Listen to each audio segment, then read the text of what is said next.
Question for the Christians, number 3. Here we go. If your God, You don't have to say your God. It's just God. all-knowing, Uh-huh. all-powerful, Right again. omnipotent God, We're 3 for 3.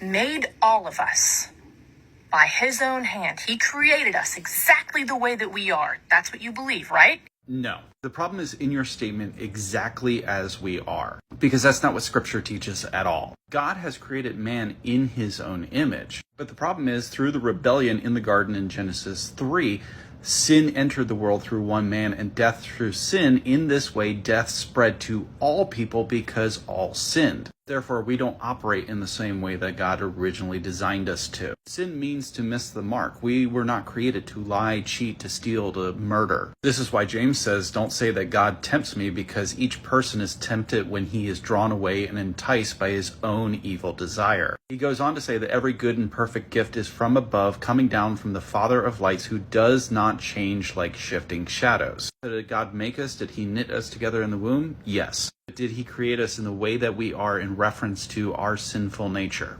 No. If your God made me into the atheist that I am, Actually, you made you into the atheist you are today, because even though you knew God, you didn't glorify him as God or show gratitude. Instead, your thinking became worthless and your senseless heart was darkened. Claiming to be wise, you became a fool. And it's the fool that says in his heart, there's no God. Again, we're circling back to the sinful heart of man. he gave me the free will to believe or to disbelieve. Okay, which is it? Did he make you into the atheist, or do you have the free will to be an atheist?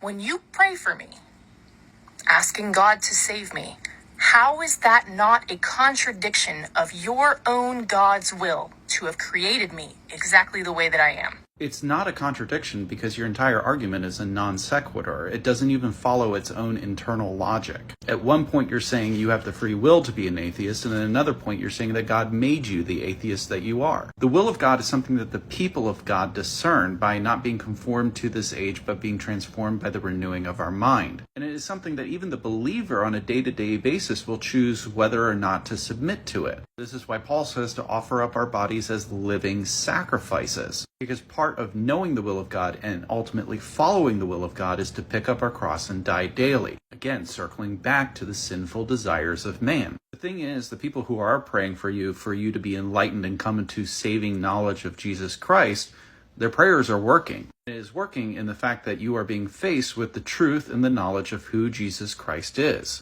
But you have chosen to reject it rather than to embrace it. So trust me, prayer works.